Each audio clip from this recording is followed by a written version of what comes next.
Hello everyone, welcome to another UFC review. This is for UFC 222 at the T-Mobile Arena in Las Vegas. Okay, just making sure. I always have a tendency to get that wrong. And we have Cris Cyborg sent us against Yana Kunitskaya for the main event. But as always, we go through the prelims. I give ups and downs over what's what. But before I actually start doing that, I am going to give an up automatically to the show because of the passing of Brian Connell, I believe his name was. Bruce or Brian. I feel so bad for not remembering his name, but he was a producer on the show, a long-time producer for over 2 decades, and he passed away quite recently, so it was a sad deal. And the video package that the UFC put together for him was lovely, and nothing but kind words could have been said about him. Like Joe Rogan, Dana White, everyone said really nice stuff about him, so it was a really good thing. So one like bonus before I even start actually reviewing the show. So I'm gonna actually start with the prelims now. We have our first fight of the prelims between Hector Lombard and CB Dollaway, and it automatically gets a down. It was a fairly back and forth fight, and it was exciting while it lasted. But CB Dollaway won by DQ, and no one really wants to win by DQ. No one really wants to see a win by DQ. Basically, what happens, it was a fairly back and forth fight, and near the end, CB Dollaway threw a body kick, Hector caught it, and landed 2 solid punches that hurt Dollaway so bad they couldn't continue past round 1. And it was a very smart idea they didn't continue because he was wobbly as all hell. I don't think he could have continued. I am actually kind of happy that he didn't carry on the fight. But this was a really, really bad thing, and yeah, I wasn't a fan of this. And Hector Lombard did look remorseful afterwards, and CB Dollaway didn't look too happy with it. I would like to see a rematch between these two because it was a good fight up until that point.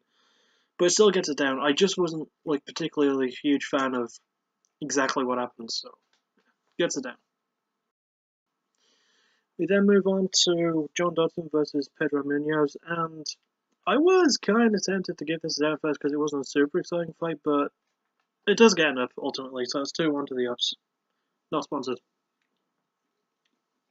I just need a drink. Yeah, I think Dodson definitely did enough to win, but when Pedro Munoz was actually starting to get in Dodson's face a bit more, I like to see that, because it's very difficult for people to get in Dodson's face and make him angry because he's usually so smiley, but I love seeing Dodson pissed off because I think he fights better when he's angry. I think the same could be said for smiling Sam Alvey, he smiles all the time, he's a nice happy guy, and I like that, but if he were a bit more pissed off, I feel like he could do a little bit better. But still, this is a solid fight all in all.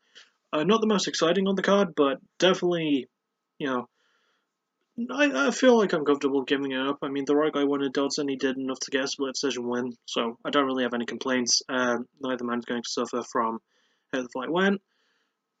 Moving on, I guess. Next up, we have a newcomer in Alexander Hernandez against Beneil Dariush, and oh boy! Alexander Hernandez won by knockout, and if I remember correctly, he did. He got performance of the night, and it was really weird how it happened. I wasn't a big fan of how the fight started because they went to touch gloves, and Hernandez fake touching the glove and went for a teep kick to Beneil's body, but Beneil was fine. Then they had some exchanges. Then about 42 seconds in, Alexander Hernandez landed a flush right hook and knocked Beneil Dariush out cold, and he definitely earned performance of the night. And I'm going to keep my eye on Hernandez. This fight gets an up. For that reason, he got a performance tonight, so I don't really have any faults with that. My only issue is I really like Beneil Dariush. He's one of my favourite fighters going right now. Unfortunately, it didn't go his way. But Hernandez, he's a tough young kid from how it seems. I do just hope he's not like a 1-minute burst pony, though, because I'm really tired of seeing that with young fighters. I really hope he's one of those guys who can go the distance. I don't want to see another Sage Northcutt kind of person. I want to see someone who can still go the distance. I want to see someone who can be like Mike Mouse Johnson, still be exciting throughout 25 minutes. But anyway, I'm going to move on to the main event of the prelims now. And there's another up as we had a fight between the still undefeated Mackenzie Dern with 6-0, who got a split decision win over Ashley Yoder, who I do like. But this gets an up, so that's 4-1, I believe. And it was a really, really exciting back and forth fight. It was probably my favourite fight on the card personally, even though it didn't get fight of the night. I feel like it should have. It was pretty solid, really well placed, really well paced back and forth between them. I enjoyed it. I had fun. Uh, yeah, and both girls showed a lot of respect to each other, so I've got no problem with it. I feel like this should have gone fight of the night, but the one that did wasn't a bad fight. It's just we'll get to that when we get to it though. This was good. Mackenzie definitely did enough to win by split decision in my book. I enjoyed it. Moving on to the main card now. We kick off the main card with a fight between Kat Zingano and Ketlen Vieira, and this is also going to get enough. It was, it was pretty exciting, pretty good, solid stuff back and forth. I really enjoyed watching it. Ketlen Vieira definitely did enough to win, in my opinion. It was another split decision win. Yeah, there was a couple of those on Fight Pass as well, but I can't review those, so because I didn't get to see them. So yeah, I feel like Vieira definitely did enough to win. Kat Zingano is not going to suffer terribly from the loss. I don't remember a whole lot about this fight, but there was a lot of good jiu-jitsu, and Vieira almost had Zingano in some tough chokes at some point. I think she had a solid arm triangle, I want to say, and she almost got that, but it was pretty solid groundwork from Ketlen Vieira. Really good stuff. I enjoyed it. Guess now. So that's 5-1.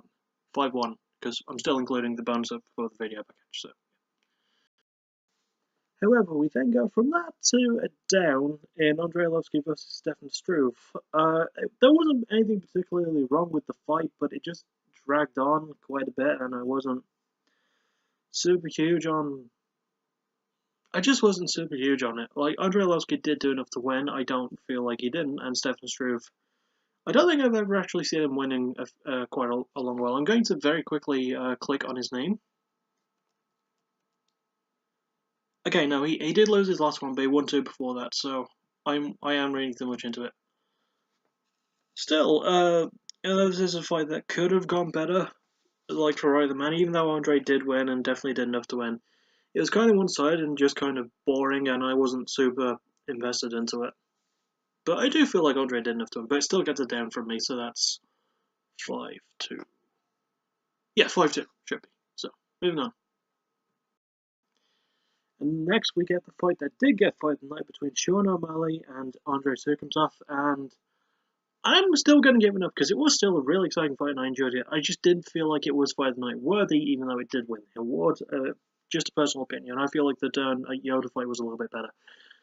But yeah, I mean, there's plenty of solid moments. O'Malley landed some really good shots. It was mostly one-sided for him, but Surkomtsov did bounce back in round 3, and he blocked a kick from O'Malley that sort of broke O'Malley's foot, and the ending was kind of funny because as they were announcing who the winner was, for some reason Andre had his left hand up, even though the entire crowd knew he didn't win it. I knew he didn't win it. And Sean O'Malley, with his broken foot, was on the ground resting, trying to rest it off. And he won, but all he could do was really smile and cheer, even though he was kind of frustrated that he broke his foot. Which is kind of weird that happened, because between the rounds he actually looked really fresh and looked really good going in. So, yeah, but still, this is a solid fight. Gets an upset 6-2, it should be. So, yeah, moving on to the co-main event now. Next up is the co-main event between Frankie, the Answer Edgar, and Brian T. City Ortega, and it's going to get a massive up. Brian Ortega won by knockout in round 1 at about 4 minutes 44 seconds. Under the card, UFC 222. Numbers aren't they fun? But yeah, the first time Frankie Edgar has ever been finished, so that's a huge accolade in Ortega's cap, because Edgar is normally a tough son of a gun. He really is. I really enjoyed this fight while it lasted, though. Frankie Edgar showed how much more aggressive he was, but Ortega looked calm and relaxed. He was just chill. And he got the win, and he got the other performance of the night bonus, so kudos to him. Yeah, I enjoyed the fight while it lasted as well. There's really nothing else to say. Brian Ortega is one of the best featherweights at the moment. I enjoy watching him. Onto the main event now. So, good co-main event though, and well done to Ortega for getting another solid win. And next up, we have the co-main event between Cris Cyborg Santos and Yana Kunitskaya, and obviously Cyborg won. TKO round 1, 3 minutes 25 seconds. It wasn't an easy win though. I mean, she let when the fight started. I mean, they showed good respect to each other, which I like seeing when it comes to championship fights, especially. They showed respect for each other, and Cyborg clipped Kunitskaya. I'm just going to call her Yana because her surname is too difficult to say. With a very good right hand. Then Kunitskaya went for a takedown, and showed a really good clinch game. Cyborg is underrated in the clinch, but Kunitskaya seemed to have a number. For the most part, until like Cyborg got away and landed some great shots, landed a couple of knees, a couple of punches, and then managed to get Yana on the ground and just ground and pound it until the referee stopped the fight. And once again, you don't fuck with Cris Cyborg. I've said this before in videos where she's fought. Well, videos where she's fought, in UFC reviews where she's fought. And I'll say it again, you do not fuck with Cyborg. She is a tough, tough woman. She will kill you, basically. And Ronda Rousey's got nothing on her. Oh, and by the way, while I remember, congrats to Ronda Rousey for making it to the WWE. I look forward to seeing her Raw debut soon. It's gonna be cool. So, yeah, I'm only partially a wrestling fan. I dabble, even though I am a big part of a wrestling community on Discord/Twitch. I'm not going to plug my channel though because I don't want people to follow me because I don't stream. I just use Twitch so I can watch the matches and comment. Even though I can watch the matches without having to need a Twitch account, but that's neither here nor there. So yeah, all in all, this event was kind of underwhelming. Even though it did have the sweet video package for the dude who died. I don't want to say his name because I know I'm going to get it wrong, but rest in peace. But yeah, there was way too many fights. There was way too many like dirty moments. There was quite a lot of fouls throughout the card actually, and I don't really want to bring them all up because that would take too long. It wasn't as good as the last 3 cards I've reviewed, but I still did enjoy it and I do recommend it to you. I mean, still solid, still good, not great, but still a good card. And I don't know, I guess I'd give it a 6 out of 10 maybe. Wasn't terrible, wasn't great, it was just but yeah, I guess I'll see you all on Tuesday, because that should be when my Billy Talent backtracking episode comes out. And then, who knows what, probably next UFC review, because the next episode after the Billy Talent episode is going to be a 2-part, so that's going to take me a bit longer. So, yeah, I'll see you all in my next video, and as always, well, that's going to be on Tuesday. As always, thank you for listening, you're awesome, bye bye.